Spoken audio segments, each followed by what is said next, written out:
Hello class, welcome back बच्चों। बेटा SPL पे चर्चा कर रहे थे और बेटा हमने एसपीएल में अभी 5 नोट तक लिख लिया है। हम बात कर चुके हैं कॉस्ट ऑफ मटेरियल कंज्यूम की, purchase of stock and trade की, change in the inventory of finished goods, WIP and SIT. यहाँ तक हमने चर्चा कर लिया है। अभी बेटा मुझे employee benefit expenses, finance cost, depreciation and amortisation और अदर एक्सपेंसेस, इन सब की चर्चा करनी है। तो ठीक है प्यारे बच्चों, स्टार्ट करते हैं। सब सामने देख रहे हैं मेरी तरफ। बेटा सबसे पहले note number 6, employee benefit expenses. आप मेरे साथ साथ लिखते रहो, employee benefit expenses.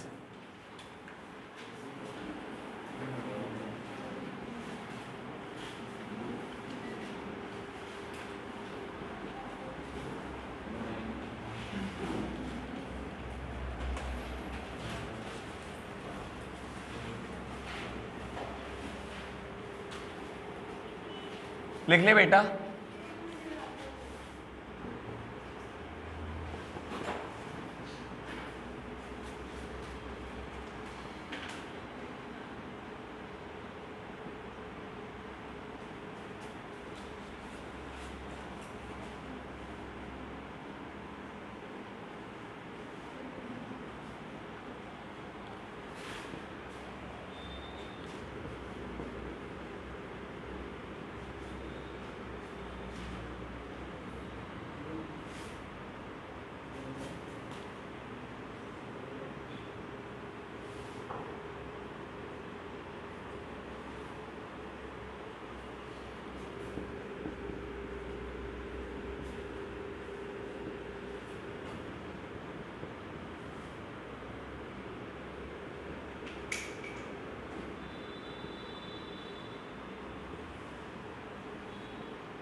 Note number 7 continue है अभी।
लो प्यारे बच्चों फटाफट से नोट डाउन करना। चलो जी प्यारे बच्चों, थोड़ा सा एनालिसिस हो जाए इन सारी चीज़ों के ऊपर। बेटा सबसे पहले बात करते हैं एम्प्लॉय बेनिफिट एक्सपेंसेस। बेटा 4 चीज़ें ही बची हैं, ठीक है ना। शॉर्टकट याद होगा आपको एक्सपेंसेस साइड का, एसपीएल का हमने बनाया था बेटा सीपीसी ईएफडीओ।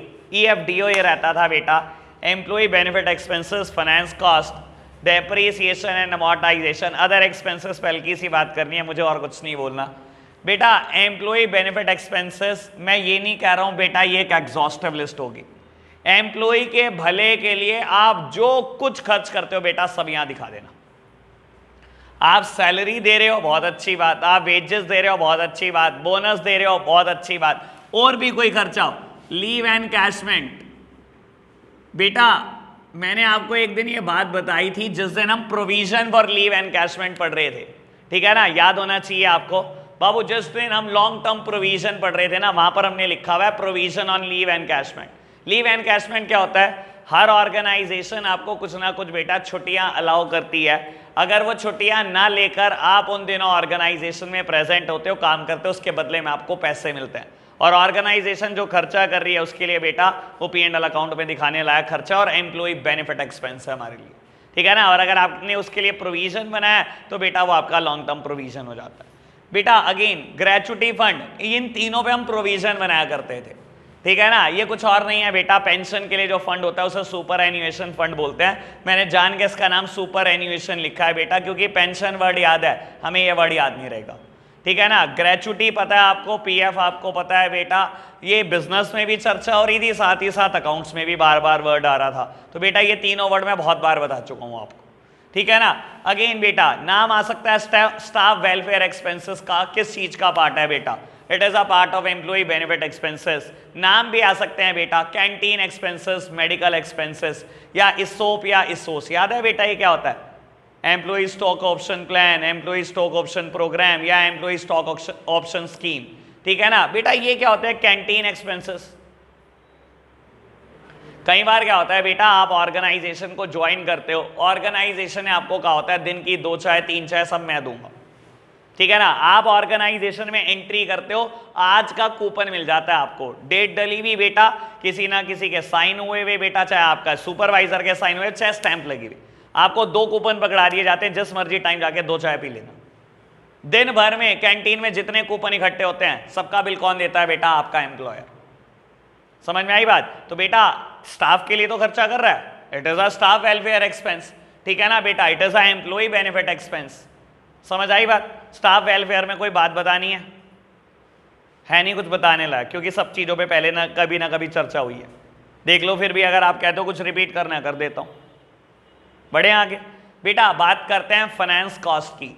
फाइनेंस कॉस्ट, फाइनेंस का मतलब होता है बेटा लोन लेना, और बेटा लोन लेने से रिलेटेड जितने खर्चे होंगे बेटा सब दिखा देना, जितने भी खर्चे लोन से रिलेटेड हैं बेटा। बाबू पढ़ना जरा एक एक करके नाम। Interest on term loan, term loan क्या होता है बेटा? लोन अगेंस्ट प्रॉपर्टी को बोलते हैं। जब आप कोई प्रॉपर्टी गिरवी रखकर लोन लेकर आते हो उसे टर्म लोन बोलते हैं। बाबू लोन लेने से रिलेटेड हर कोई खर्चा, कोई भी ब्याज हो किसी भी लोन की, बैंक ओवरड्राफ्ट की हो, कैश क्रेडिट की हो, टर्म लोन की हो, लोन अगेंस्ट प्रॉपर्टी की हो, डिवेंचर की हो, बोन की हो, किसी भी चीज की ब्याज है बेटा सब दिखा दो, ठीक है जी। कहीं से भी लोन लिया है, अगर मैं ब्याज दे रहा हूं it is my finance cost. इसके अलावा बहुत सारी फाइनेंस कॉस्ट है बेटा, नाम पढ़ना है एक एक करके। Discount losses on issue of debenture, आपके लिए पहली बार टर्म आ रही है। Premium on redemption of debenture, आपके लिए पहली बार टर्म आ रही है। दोनों पे चर्चा करूंगा, लेकिन एक काम करना, इन दोनों वर्ड को ना थोड़ा सा और ठीक कर लो, इनके आगे वर्ड लिख लो रिटर्न ऑफ, रिटर्न ऑफ। इन दोनों के आगे वर्ड लिख दो बेटा, loss on issue of debenture return of, premium on redemption of debenture return of. इन दोनों के आगे वर्ड ऐड कर लो रिटर्न ऑफ, फिर मैं चर्चा करता हूं।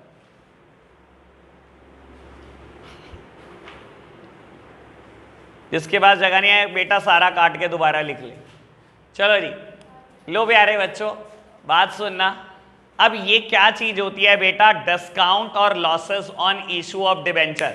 सब मेरी तरफ देख रहे हैं प्यारे बच्चे, सब मेरी तरफ देख रहे हैं। बेटा आज कंपनी क्या कर रही है, 1,00,000 डिवेंचर्स इशू कर रही है एट द रेट 100 ईच। 100 रुपए का एक डिवेंचर है बेटा, 1,00,000 डिवेंचर कंपनी इशू कर रही है, 100 रुपए का एक है, ठीक है। यानी कि बेटा इस हिसाब से सोचा जाए तो 1 करोड़ रुपए के डिवेंचर है। बेटा कंपनी ने जब डिवेंचर इशू करे, कंपनी कहती है it is issued on discount, 5% discount पर इशू करेंगे हम तो। दैट सिंपली मीन्स बेटा आपको एक डिवेंचर 95 रुपीज का हम बेच रहे हैं, 5 रुपए की डिस्काउंट है, ठीक है। बाबू आपसे कंपनी ने 95 रुपये लिए पर डिवेंचर के, 1 लाख डिवेंचर के 95 लाख, और आपको 1 करोड़ के डिवेंचर दे दिए। 1 करोड़ के डिवेंचर आपको कंपनी दे चुकी है बेटा, और 95 लाख लिए हैं। कंपनी ने बेटा 5 लाख का नुकसान खाया कि नहीं खाया? 5 लाख का नुकसान खाया कि नहीं खाया? फटाफट बताओ। 5 लाख का नुकसान है बेटा। आपको बता देता हूं, आप 1 साल में इसको एसपीएल में नहीं दिखाते। हमने ना एक टर्म छोड़ी है, हमारे कोर्स का पार्ट नहीं है, वैसे नहीं छोड़ी, कोर्स का पार्ट नहीं है, याद कराता हूं बेटा। डेफर्ड टैक्स लायबिलिटी के नीचे एलडोल, डेफर्ड टैक्स लायबिलिटी भी हमारे कोर्स में नहीं है, उसके नीचे है बेटा अदर लॉन्ग टर्म लायबिलिटी, वहां का पार्ट होता है बेटा। ये वहां क्यों दिखाया जाता है बेटा? क्योंकि मैं 1 साल में इसको राइट ऑफ नहीं करता बेटा। अब हुआ क्या, 5 लाख का मैंने नुकसान खाया, ये डिवेंचर मैंने 10 साल के लिए इशू करे। लॉ कहता है 50-50 हजार हर साल दिखाते रहो, क्योंकि डिवेंचर का बेनिफिट मुझे 10 साल के लिए मिल रहा है। तो अगर मैंने कोई नुकसान खाया भी है बेटा, तो मैं उसको 10 साल में रिकॉग्नाइज करूंगा। एक कंसेप्ट पढ़ते थे आप 11th क्लास में, मैचिंग कंसेप्ट पढ़ा है? पढ़ा ही नहीं होगा कभी। मैचिंग कंसेप्ट क्या कहता था बेटा? Match your expenses with your revenue, match your revenue with your expenses. अगर डिवेंचर मुझे 10 साल के लिए बेनिफिट दे रहे हैं, तो ये नहीं होगा बेटा खर्चा 1 ही साल में दिखा के साइड करूंगा, मैं भी 10 साल में दिखाऊंगा अपना लॉस। अगर मेरा 5 लाख का लॉस है, वो 10 साल के लिए है, तो हर साल 50,000 दिखाऊंगा। पहले साल की बैलेंस शीट बनेगी बेटा, अदर लॉन्ग टर्म लायबिलिटी में दिखा रखे होंगे मैंने 5 लाख, 50,000 वहां से राइट ऑफ करूंगा, 4.5 वहां लिखे रहने दूंगा, 50,000 एसपीएल में ले आऊंगा। अगले साल बेटा वहां 4 लिखे रहने दूंगा, 50 एसपीएल में ले आऊंगा। फिर 3.5 लिखे रहने दूंगा, 50 एसपीएल में ले आऊंगा। और लास्ट साल क्या होगा बेटा? लायबिलिटी साइड से फिनिश हो जाएगा और एसपीएल में आ जाएगा, खत्म। समझ में आई बात? तो मैंने करेक्ट कर दिया वर्ड, क्योंकि पेपर में अगर आपको ये दे दे बेटा discount on issue of debenture, तो अगर किसी ने पढ़ भी लिया हो तो वो तो सोचेगा यार अदर करंट लायबिलिटी है ये तो, जबकि वो हमारे कोर्स का पार्ट ही नहीं। इसलिए मैंने वर्ड लिखवा दिया discount on issue of debenture right of, ठीक है जी। सेम बात, premium on redemption of debenture return of, मैंने वर्ड सही करा दिया है बेटा। अब बता देता हूं again, it is the part of other current other long term liability. मतलब समझ लो बेटा, नाम क्या है? कहता है premium on redemption of debenture. What do you mean by redemption? Redemption simply means repayment. Redemption का मतलब होता है रीपेमेंट। मान लो बेटा आज मैंने 1 करोड़ के डिवेंचर आपको दे दिए, ठीक है ना, और आपसे 1 करोड़ रुपए मैंने रेस कर लिए, डिस्काउंट पे नहीं इशू करा, पूरे पैसे लिए, ठीक है। लेकिन बेटा जिस दिन हमने टर्म्स एंड कंडीशन तय करी थी, मैंने उसी दिन बोल दिया था कि जब मैं रिडेम्पशन करूंगा तो वो मैं 10% प्रीमियम पे करूंगा। आज ले तो 1 करोड़ रहा हूं, लेकिन जब मैं वापस करूंगा, रीपेमेंट करूंगा आपकी, तो मैं प्रीमियम पे करूंगा, यानी कि 1 करोड़ वापस नहीं करूंगा, कुछ ज्यादा दूंगा आपको। लेट्स सपोज मैंने बोला 10% ज्यादा दूंगा, तो ले तो रहा हूं आपसे बेटा 1 करोड़ के डिवेंचर दिए आपको। जब आपसे बेटा डिवेंचर वापस लूंगा आज से 10 साल बाद, तो आपको 1 करोड़ 10 लाख दूंगा मैं। सर मैं तो 10 लाख का नुकसान ही खा रहा हूं, क्लियर कट। जैसे ये नुकसान है, जैसे ये लॉस है बेटा, वैसे ही लॉस मेरा ये भी है। प्रीमियम ऑन रिडेम्पशन या discount on issue of debenture, दोनों ही लॉस है। इन दोनों में कोई अंतर नहीं, दोनों ही कहां दिखाए जाते हैं बेटा? अदर लॉन्ग टर्म लायबिलिटी में दिखाए जाते हैं। लेकिन बेटा अगेन 10 लाख रुपए ये मुझे कितने साल के लिए बेनिफिट दे रहे हैं? 10 साल के लिए। 10 साल में डिवेंचर यूज तो कर रहा हूं, तो बेटा ये 10 लाख रुपए मैं कहां दिखाऊंगा बेटा? अदर लॉन्ग टर्म लायबिलिटी में दिखाऊंगा। हर साल 1-1 लाख रुपए राइट ऑफ करके लाता रहूंगा बेटा, 10 साल में फिनिश। समझ आई बात? ओके बात, बढ़े आगे बेटा। Next charges, loan processing fees. बेटा हर बैंक लोन प्रोसेस करने की कोई ना कोई फी लेता है, और मैं पहले ही बोल चुका हूं बेटा, जैसे ही फाइनेंस कॉस्ट का मतलब क्या होता है बेटा? लोन से जुड़े हुए सारे खर्चे। कोई खर्चा जो लोन से जुड़ा है बेटा, सबका सब दिखा दो, ठीक है ना। लोन प्रोसेसिंग फीस भी दिखा दो। आगे बढ़ना बेटा, इन दोनों खर्चों का नाम आपने कभी जिंदगी में नहीं सुना होगा, कमिटमेंट चार्जेस और गारंटी चार्जेस। वैसे बता देता हूं, एक ही वर्ड है ये, लेकिन पेपर में कई बार ये नाम दे देता है, कई बार ये, तो कंफ्यूजन ना हो, मैंने दोनों लिख दिए बेटा, दोनों ही चिपका दिए। ठीक है बाबू, क्या होते हैं ये कमिटमेंट चार्जेस, क्या होते हैं गारंटी चार्जेस, सुना है कभी किसी ने? चलो मैं बता देता हूं बेटा। एक दिन मैंने आपसे ना कैश क्रेडिट लिमिट का डिस्कशन किया था, करा है सीसी लिमिट का डिस्कशन आपके साथ, कभी ना कभी तो जरूर किया होगा, ऐसा नहीं हो सकता नहीं बता। सीसी अकाउंट में एक ब्यूटी होती है बेटा, क्या ब्यूटी है, क्या बढ़िया फीचर है सीसी लिमिट के साथ, जितने पैसे निकालो सिर्फ ब्याज उसी पे देना है। याद आई बात आपको? मान लो बेटा मैं आपको बोलता हूं आपके लिए बैंक ने सीसी लिमिट कर दी आपको 10 लाख रुपए की, ठीक है, और आपने रेगुलरली 8 लाख रुपए निकाले हुए हैं, तो आप ब्याज किस पे देते हो? 8 लाख पे देते हो। यार बोलो, देखो ऐसे काम नहीं चलेगा, ऐसे समझ नहीं आ सकता, ठीक है ना। 8 लाख पे ब्याज देते हो बाबू, और वो ब्याज कहाँ आएगी? फाइनेंस कॉस्ट में आ जाएगी, लिखा भी हुआ होगा कहीं ना कहीं, इंटरेस्ट ऑन कैश क्रेडिट, ठीक है ना, इंटरेस्ट ऑन सीसी लिमिट या कैश क्रेडिट लिमिट, तो मैंने लिख भी दिया बेटा। उस 2 लाख का क्या जो आपने नहीं निकाले बेटा, ब्याज तो ले नहीं सकता बैंक, बैंक उस पे कहता है कि मेरे को ना थोड़ा सा गारंटी चार्जेस या कमिटमेंट चार्जेस दे दो। हमने पूछा बैंक ये क्यों तो मांग रहा है? बैंक ने कहा देखो मैंने आपको सीसी लिमिट कर दी 10 लाख की, मैं आपके लिए 10 लाख रुपए अलग निकाल के बैठा रहता हूं, कोई और लोन मांगने आता है मैं उसको भी नहीं देता, क्या पता आप कब मांग लो मुझसे ये पैसे, तो मैंने आपको गारंटी दी हुई है, चाहे कितना डिप्रेशन आ जाए, चाहे मार्केट में कितना रिसेशन आ जाए, मेरे पास से आपको 10 लाख रुपए कभी भी मिल जाएंगे। आप निकाल के अगर 8 लाख बैठे रहोगे, मैं तो 2 लाख की इंतजार करता रहता हूं, आप आओगे लेने, आप आओगे ना, तो मैं किसी और को लोन दे पाता, आप भी नहीं आते लेने, तो मेरे को इसके ऊपर थोड़े से तो चार्जेस चाहिए ही चाहिए बेटा। तो बेटा बैंक आपसे कमिटमेंट चार्जेस या गारंटी चार्जेस के नाम का उन 2 लाख पे कुछ ना कुछ अमाउंट जरूर लेता है। वैसे बोल देता हूं बेटा, पेपर में अगर मैं बनाऊं पेपर तो मैं इसको ये ऐसे भी दे सकता हूं बेटा, चार्जेस ऑन अनडिसबर्स्ड लोन, इसका नाम ये भी दे सकता हूं। डिसबर्समेंट क्या होता है? वो लोन जो बेटा मैंने आपको दे दिया और आपने निकाल लिया, लोन डिसबर्स कर दिया बेटा, चार्जेस ऑन अनडिसबर्स्ड लोन, ठीक है ना, डिसबर्स नहीं किया बेटा मैंने, तब भी मैं उसके चार्जेस मांग रहा हूं, वही होते हैं बेटा गारंटी चार्जेस, चाहे बोलो आप बेटा उसको कमिटमेंट चार्जेस। समझ में आई बात? आगे बढ़ना बेटा, लास्ट टर्म थोड़ी अजीब है ये, expenses on deposit mobilisation. Deposit mobilisation समझते हो आप बेटा? बाबू डिपॉजिट मोबिलाइजेशन क्या होता है? बैंक क्या करता है, बैंक देखता है हर साल वो कितने लोन कर रहा है। मान लो बेटा इस साल उसने, बैंक की कमाई क्या है ये पता है? बैंक की कमाई क्या है? मेन लोन, लोन ही तो मेन कमाई है बेटा बैंक की। बाबू डिपॉजिट तो बैंक के खर्चे हैं, आपने बैंक में करोड़ रुपए डाल दिए, आपको तो बेटा बैंक को 3%, 4%, 5%, 6% ब्याज देना है।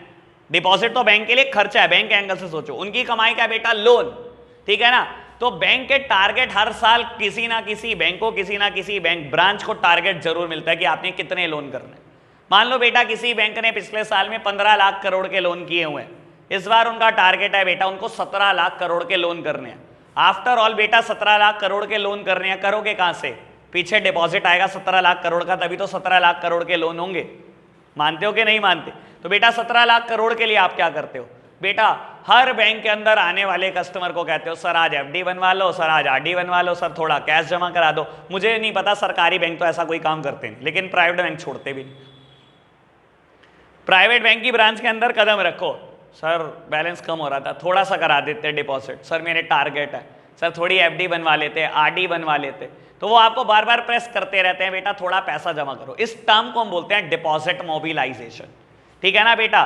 तो एक्सपेंसेस ऑन डिपॉजिट मोबिलाइजेशन क्या होता है बेटा? देखो बैंक पूरे तरीके से इंश्योर करता है आज की तारीख में आप बैंक में जाने वाला पैसा निकाल लो ही ना। आपको पता है बैंक पूरा इंश्योर करता है बैंक में जाने वाला पैसा आप निकाल लो ना। कैसे करता है इंश्योर? कैसे करता है बैंक इंश्योर कि आप पैसा ना निकालो? पता है आपको कैश विड्रॉल करने पर चार्जेस हैं आज की तारीख में। यार ये पता है कि नहीं पता आपको? नहीं, हाँ नहीं पता बेटा। एक सर्टेन अमाउंट के बाद, हर बैंक का रूल है आज की तारीख में, तो एक सर्टेन अमाउंट के बाद अगर आप कैश बैंक से निकालोगे तो उसके चार्जेस है। वो कहते हैं बैंक टू बैंक ट्रांसफर करे जाओ, ठीक है ना। सबको पता है, इतनी जरूरत नहीं होती, बैंक टू बैंक इंसान ट्रांसफर नहीं करता। अगर आप कैश निकालोगे अपने अकाउंट में से, जान के उसके ऊपर चार्जेस लगा रखे हैं बेटा, यही है बेटा एक्सपेंसेस ऑन डिपॉजिट मोबिलाइजेशन, ताकि आप पैसा निकाल लो ही ना बेटा बैंक से, और आगे बैंक बेटा इनका लोन देता रहे। तो बेटा लोन से रिलेटेड जितने खर्चे हमने सारे चिपका दी, ठीक है ना। ये 3 नाम ध्यान रखना, आपके लिए नया पेपर में आने के चांसेस सबसे ज्यादा। और सबसे इंपॉर्टेंट बात जो मैंने स्टार में लिखी, बेटा bank charges is not included in a finance cost. जान के आपको कंफ्यूज करने के लिए बैंक चार्जेस देता है, क्योंकि आपको लग रहा होता है बेटा सारे बैंक से रिलेटेड खर्चे लिखे हैं। नहीं बेटा, सारे लोन से रिलेटेड खर्चे लिखे हैं। बेटा बैंक चार्जेस इसलिए पे करते हो क्योंकि आप बैंक की फैसिलिटी को अवेल कर रहे होते हो। बैंक चार्जेस फाइनेंस कॉस्ट नहीं होती। आपने एटीएम लिया हुआ है और बैंक ने एटीएम चार्जेस लगा दिया, it is not a finance cost. आपने एसएमएस सर्विस ली हुई है, बैंक ने एसएमएस चार्जेस लगा दिए, it is not a finance cost. ये कोई लोन लेने का खर्चा नहीं है बेटा। आप बैंक की सर्विसेज ले रहे हो तो बेटा बैंक को चार्जेस पे कर रहे हो। ध्यान रखना, गलती से भी इसको फाइनेंस कॉस्ट में इंक्लूड ना कर दे कोई भी। एमसीक्यू के लिए सबसे इंपॉर्टेंट क्वेश्चन आज के लिए। हाँ जी, आगे बढ़ते हैं बेटा। Note number 8, depreciation and amortisation. वैसे तो मुझे कुछ बोलना नहीं, एक बार देख लो, समझ तो आ ही गया होगा बेटा। बाबू, टेंजिबल एसेट्स की वैल्यू जो रिड्यूस होती है उसके इस्तेमाल के साथ साथ बेटा वो क्या होती है, वो डेप्रिसिएशन होती है। और यही चीज इंटेंजिबल एसेट्स के साथ हो तो हम उसे डेप नहीं बोलते, अमोर्टाइजेशन बोलते हैं। लेट्स सपोज एक सिंपल सी बात करते हैं बेटा। मैंने क्या करा है, किसी कंपनी की फ्रेंचाइज ली हुई है और आपने बेटा फ्रेंचाइज फी पे करी 5 CR फॉर 5 ईयर, 5 करोड़ पे करी और आपको बेटा फ्रेंचाइज मिली है 5 साल के लिए। तो हर साल बेटा आप 1 करोड़ रुपए अमोर्टाइज करके एसपीएल अकाउंट में लेकर आओगे। सिंपल सी बात। मैं बोलता हूं बेटा आपने कोई ड्रग इन्वेंट करी, ठीक है ना, और बाबू 17 साल के लिए गवर्नमेंट ने आपको पेटेंट दे दिया, और मान लो बेटा टोटल खर्चा उसके ऊपर हुआ है 51 करोड़ रुपए। 51 करोड़ खर्चा है, 17 साल के लिए आपको मिला है बेटा पेटेंट। तो बेटा 17 साल बाद तो नहीं आपका राइट है, 17 साल बाद तो कोई भी कंपनी वो फॉर्मूला यूज करके मेडिसिन बना सकती है। तो 17 साल के लिए वो आपकी एसेट है, इंटेंजिबल एसेट। तो आपने बेटा 51 CR दिखाने शुरू कर दिए, लेकिन बेटा हर साल उसको अमोर्टाइज भी तो करोगे, डैप भी तो लगाओगे बेटा। जिसको आप डैप टेंजिबल एसेट के लिए बोलते हो, उसी चीज को हम इंटेंजिबल एसेट के लिए अमोर्टाइजेशन बोलते हैं। तो आप क्या करोगे बेटा, 3 करोड़ हर साल लेकर आओगे बेटा एसपीएल अकाउंट में राइट ऑफ करने के लिए। समझ आई बात? ओके बात बेटा। नोट नंबर 9 क्यों नहीं लिखा मैंने अदर एक्सपेंसेस, इसके अलावा जो कुछ रह गया सब वही। और रहता क्या है, बैंक चार्जेस भी वही। अभी रहता क्या है भाई, गिनती नहीं है, क्योंकि 11th में आपने जितने खर्चे पड़े होंगे शायद इक्का दुक्का ही कवर हुआ है। सैलरी, इंटरेस्ट, बस 2 ही 3 चीजें कवर हुई हैं, बाकी सब कैरेज इनवर्ड कहां जाएगा, कैरेज आउटवर्ड कहां जाएगा, stationery, printing, conveyance, travelling, depreciation तो आ गया। हाँ जी बेटा, ऑडिटिंग फी, लीगल फी, कोई भी और खर्चा जो रह गया हो सब वहीं अदर एक्सपेंसेस।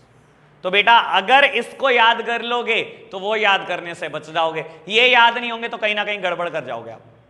जिसको लिखना होगा अदर एक्सपेंसेस उसे डाल रहे होंगे फाइनेंस कॉस्ट, जिसे लिखना होगा फाइनेंस कॉस्ट उसे अदर एक्सपेंसेस में पहुंचा देंगे। इसको ढंग से याद कर लो, ये लिस्ट बहुत छोटी है, वो तो लिस्ट की बेटा काउंटिंग ही नहीं हो सकती, कितनी बड़ी है वो। समझ आई बात? अभी एक काम करेंगे बेटा, सबसे पहले प्रॉब्लम लेंगे सबसे पहले, और मैंने 3 दिन से प्रॉब्लम छोड़ी हुई है, ठीक है ना। मैं इलस्ट्रेशन नंबर 17 तक प्रॉब्लम ले चुका हूं, 15 तक, 16 तक, 15 तक, है ना। चलो जी,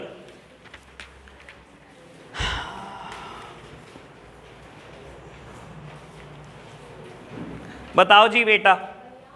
हाँ जी, कॉल्स इन एरियर्स बताऊं एक बारी? यार मैं तो तीसरी बार बता रहा हूँ, शायद कॉल्स इन एरियर, चौथी बारी ना बता रहा हूँ। एक दिन मुझसे राहुल ने पूछा बताने के बाद, फिर गौतम ने पूछा एक दिन, मैं तो बता के थक गया। ये देख बेटा, सामने देख बाबू, एक कंपनी ने एक शेयर इशू करा जिसकी वैल्यू 100 रुपये। उसने 100 रुपये एक बार में नहीं मांगे, उसने मांगे 4 कॉल से। पहले 40 मांगे, फिर 30 मांगे। देख ले बेटा, तेरे लिए ही समझा, एक बार 40 मांगे, फिर 30 मांगे, फिर 20 मांगे और फिर 10 मांगे। बाबू मान लो 1 लाख शेयर इशू करे, जब 40 मांगे सबने दे दिए, 30 मांगे सबने दे दिए, 20 मांगे सबने दे दिए, जब 10 मांगे ना तो 1 लाख में से 25,000 एक पर्सन के पास शेयर है, उसने 10 नहीं दिए, बाकी बेटा सबने दे दिए। उसके पास 25,000 शेयर है, उसने 10 नहीं दिए, उसने 2.5 लाख रुपए कंपनी के नहीं दिए। अभी बेटा देने तो हैं, नहीं दिए, कंपनी को तो मिलने हैं। और बेटा इसी को आप बोलते हो कॉल्स इन एरियर। एरियर का मतलब बेटा आउटस्टैंडिंग से होता है कि वो पैसा जो भी लेना बाकी है, मेरे को कॉल का पैसा लेना बाकी है बेटा, अगर मेरे को मिलना बाकी है, कंपनी के लिए तो एसेट है, ठीक है ना। और बाबू कायदे से एसेट साइड दिखाना चाहिए, लेकिन कंपनीज एक्ट 2013 ने इसका एक स्पेशल ट्रीटमेंट बताया। उसने बोला हम इसे एसेट में ना दिखा करना, लाइबिलिटी में से माइनस कराएंगे। करा सकते हैं, बात एक ही है, कहाँ माइनस होता है बता रहा हूं, लेकिन ज्यादा क्लैरिटी से थर्ड बुक में समझ में आएगा। बेटा हमने शेयर होल्डर फंड में पहली चीज पढ़ी है शेयर कैपिटल, वहां माइनस होता है, ठीक है जी, समझ आया, है एसेट लेकिन बेटा लाइबिलिटी में से माइनस करके रिप्रेजेंट करते हैं। इलस्ट्रेशन नंबर 16 फटाफट से बताएंगे बेटा। Short term loan, long term loan समझ में आया? ये मैंने वैसे एक दिन बोल दिया था, समझाते टाइम मैंने बोल दिया था बेटा। बताओ यार फटाफट से, प्रॉब्लम है क्या इलस्ट्रेशन 16 में? बढ़े आगे 17 में, 6 के अलावा 6 तो है प्रॉब्लम। हाँ यार ऐसे कैसे, जिसकी 6 प्रॉब्लम नहीं है भाई वो तो माशाल्लाह भगवान उसको इतनी तरक्की दे, मैंने नहीं पढ़ा आज तक, ये कैसे प्रॉब्लम नहीं आई बेटा? Uncalled liability on partly paid share, मैं बता तो रहा हूं बेटा, मैं बता रहा हूं, लेकिन बता देता हूं कोर्स का पार्ट नहीं है, ठीक है ना। मैं नहीं बताऊंगा, आप कह दो कि भैया को आता नहीं, ठीक है ना। मैं अभी कहूंगा ना कल पढ़ा देंगे, तो आप अभी कह दो कि नहीं नहीं भैया को आता नहीं होगा। बेटा uncalled liability on partly paid share, सामने देखना मेरी तरफ बेटा, एक कंपनी ने ना 40 रुपए आपसे मांगे, ठीक है ना। मान लो शेयर इशू कर रही है कंपनी 100 रुपए का, ठीक है ना। आज 1 अप्रैल है, 1 अप्रैल को उन्होंने कहा फर्स्ट कॉल दे दो। आपने उस कंपनी के बेटा 1 लाख शेयर खरीदे हुए, उन्होंने कहा 40 दे दो, तो आपने 40 दे दिए, ठीक है ना। 40 देने का मतलब 40 लाख रुपए आपने पे कर दिए अपने 1 लाख शेयर पर। जैसे ही आपने 40 पे करे ना बेटा, कंटिंजेंट लाइबिलिटी समझ लो, कमिटमेंट कोई अलग चीज नहीं है, कंटिंजेंट लाइबिलिटी है। आपने कंटिंजेंट लाइबिलिटी में दिखाना शुरू कर दिया कि मैंने एक शेयर खरीदा हुआ है, वो अभी पार्टली पेड है, पूरा नहीं पे हुआ, उसका एक पार्ट पे कर रखा है आपने, 40 पे कर रखा है, 60 देना है, फ्यूचर में देना है, ये नहीं पता कब देना है, और ये भी नहीं पता कि अगली कॉल कितने रुपए की होगी, कुछ नहीं पता भी मुझे। तो बेटा आपने क्या करा, उसे कंटिंजेंट लायबिलिटी में शो करना शुरू कर दिया। देखो बेटा अगर आपको क्लियर होता ना कि अगली कॉल 30 रुपए की होगी, ये भी क्लियर होता, तो बेटा आप कहीं ना कहीं उसके लिए कोई प्रोविजन बनाना शुरू कर देते। लेकिन बेटा अगर हमें अमाउंट क्लियर नहीं होता ना, तो हम उसको रिकॉर्ड नहीं कर सकते कभी भी।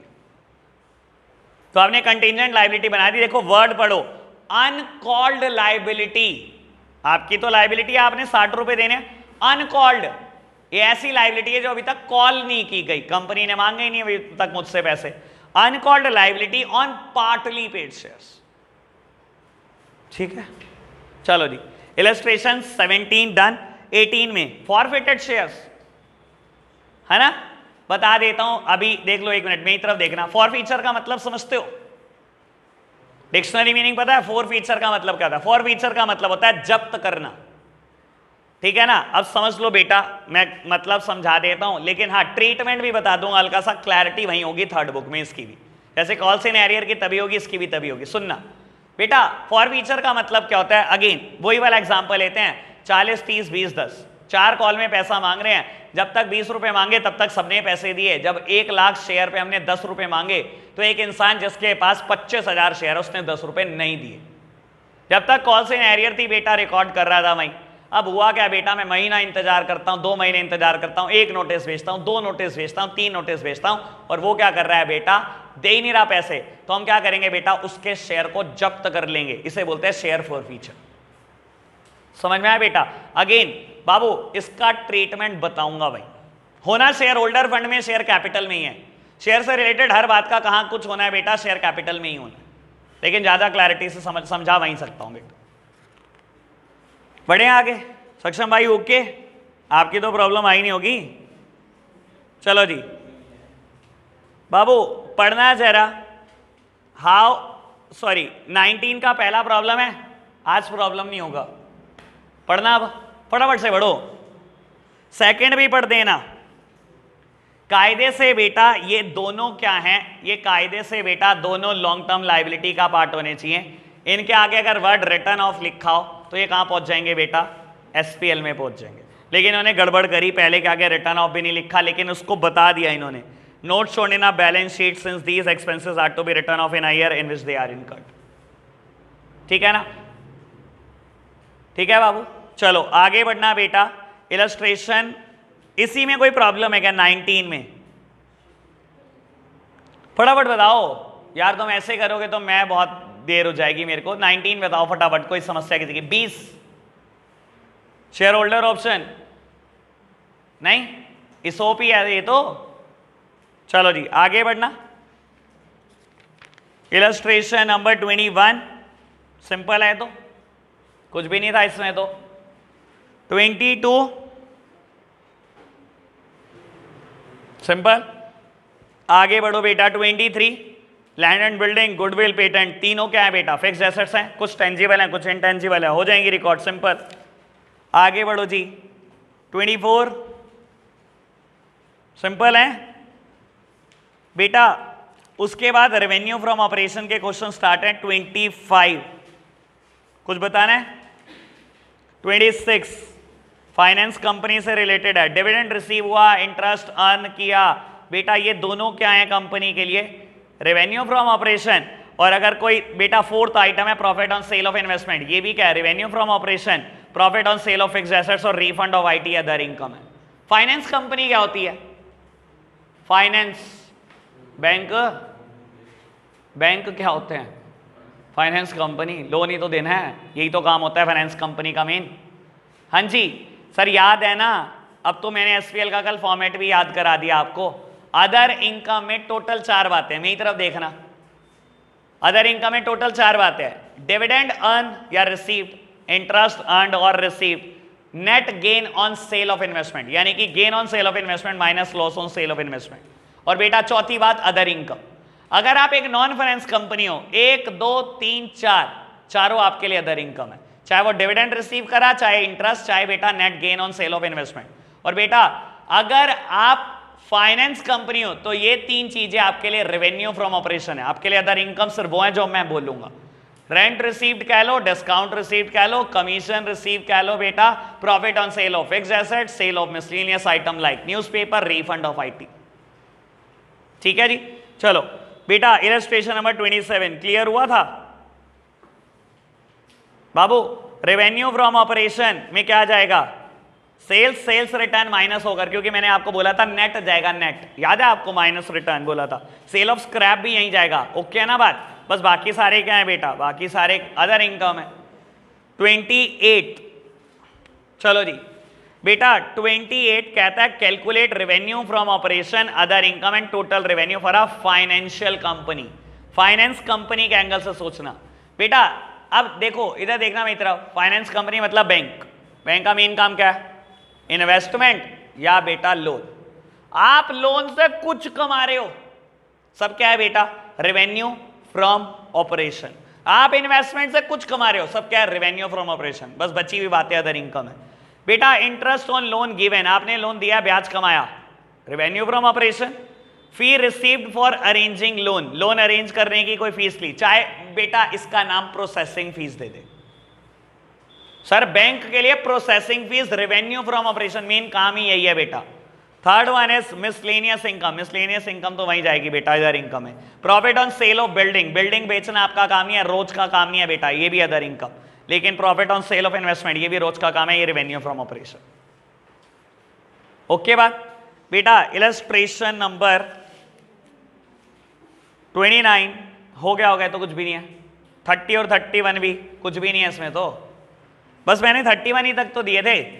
लो आज बेटा 38 तक फिनिश कर लेना। एक बात, दूसरी बात बेटा पेज नंबर 1.67 पे आना। भाई टाइम कितना अभी, 30 में है प्रॉब्लम? हाँ सर बताओ ना यार, है भाई, मैं समझा नहीं। फिनिश गुड्स मैं पढ़ता हूं। फिनिश गुड्स बेटा 1 लाख और 10 लाख और 940, WIP दिया हुआ है, SIT दिया हुआ है, और बेटा मेरे को दिया हुआ है मटेरियल। मटेरियल मतलब रॉ मटेरियल। हाँ क्या करूं, भाई बैलेंस शीट में शो करते हैं क्या? तेरे से पूछ क्या रहा है, पहले तो तू यही पढ़ ले, मुझे फिर बताइए कि बैलेंस शीट में शो करना है क्या मुझे? तू क्वेश्चन पता नहीं क्या पढ़ता है यार। वो तुझसे पूछ रहा है एसपीएल में चेंज इन इन्वेंट्री में क्या जाएगा। और अब तू याद ना देख, पता क्या होता है, सिर्फ याद ना रटने के लिए मत कर, क्योंकि क्वेश्चन के लिए याद करा रहा हूं। उसने तेरे से क्या पूछा, चेंज इन इन्वेंट्री में क्या जाएगा एसपीएल में, ठीक है। अब याद कर बेटा, तीसरा, चौथा और पांचवा नोट। तीसरा नोट था बेटा कॉस्ट ऑफ मटेरियल कंज्यूम्ड, इसकी बात तो नहीं करी, तेरे को बता देता हूं, रॉ मटेरियल सारा यहीं जाता है। Opening stock of raw material plus purchase of raw material minus closing stock of raw material, खत्म। परचेज ऑफ एसआईटी, अगर आप ट्रेडिंग कंसर्न हो आपकी परचेजेस यहां जाएंगी, ट्रेडिंग कंसर्न के स्टॉक को एसआईटी बोलते हैं। और बेटा फिर आता है change in the inventory of finished goods, WIP and SIT. Material आया नहीं, कुछ किया भी नहीं होगा, ठीक है। चलो जी बाबू, पेज नंबर 1.67 जल्दी से, क्योंकि मैंने पहले ही बोला है ये चैप्टर मैं इसके बाद कभी नहीं उठाऊंगा, ये फाइनल रिवीजन है। अगर मुझे कभी लगा आप 10-12 दिन बाद भूल गए हो या 20-25 महीने बाद भूल गए हो, तो किसी दिन बेटा आपकी क्लास लगा दूंगा दोबारा इसी पर, ठीक है जी। हाँ 20-25 दिन में तो भूल ही जाएंगे, शॉर्ट टर्म मेमोरी लॉस। बेटा 1.67 पे एमसीक्यूज क्वेश्चन है, दिखाई दे रहे हैं आपको बेटा, कितने हैं, बड़े सारे, वही 44। ये अभी कर लें, हाँ, क्योंकि देखो बाबू आपकी प्रैक्टिस है, आपने टेस्ट देना है मेरे को मंडे को एमसीक्यू बेस्ड। ऐसा हो सकता है मैं 2 टेस्ट बैक टू बैक ले लूं, मंडे ट्यूसडे, या ऐसा हो सकता है मैं भूलने का इंतजार करूं, नेक्स्ट मंडे ले लूं एक टेस्ट, ठीक है जी। अब पूरा एमसीक्यू बेस्ड चलेगा बेटा, अब जो जो चैप्टर खत्म होता जाएगा जिस जिस सब्जेक्ट में, बस एमसीक्यू पहले साथ साथ निपटाते चलेंगे, ठीक है जी। एक काम करो बेटा, पहली ट्राई आपकी है इन 44 क्वेश्चन पे, जितने, एक मैं पहले मेरी बात सुनना पूरा, लेट मी कंप्लीट फर्स्ट बाबू, जितने अब हो जाए बहुत अच्छी बात, जितने घर से कर लो बहुत अच्छी बात। अगर आपको लगता है आपकी कोई खास प्रॉब्लम नहीं आई तो बेटा कल प्रॉब्लम कॉल पे ले लेना। आपको लगता है आपकी कुछ खास प्रॉब्लम है, मैं प्रॉमिस नहीं कर रहा कि कल शाम को बैच चलेगा, मेरे को कहीं काम जाना है, अगर मैं टाइम से आ गया और आपको लगता है आपकी ज़्यादा प्रॉब्लम है, कॉल पे नहीं ली जा सकती, तो मैं बुला लूँगा, मैसेज कर दूँगा, ठीक है। लेकिन एक काम कर देना, आप इसको ना सॉल्व कर लो कल दोपहर 2 बजे तक। अगर किसी को लगता है कि मेरे को आना है, मेरे को मैसेज जरूर छोड़ दो आप 2 बजे तक, ठीक है ना, फिर मैं बता दूंगा कि मैं कल बुला सकता हूं कि नहीं, वरना बेटा प्रॉब्लम आपकी परसों ले लूंगा बुलाने वाली, ठीक है। अगर कल नहीं ले सकता हूं, कॉल पर होगी तो कल ही फिनिश कर दूंगा, ठीक है। आज के लिए इतना ही रखते हैं बच्चों, बाय बाय।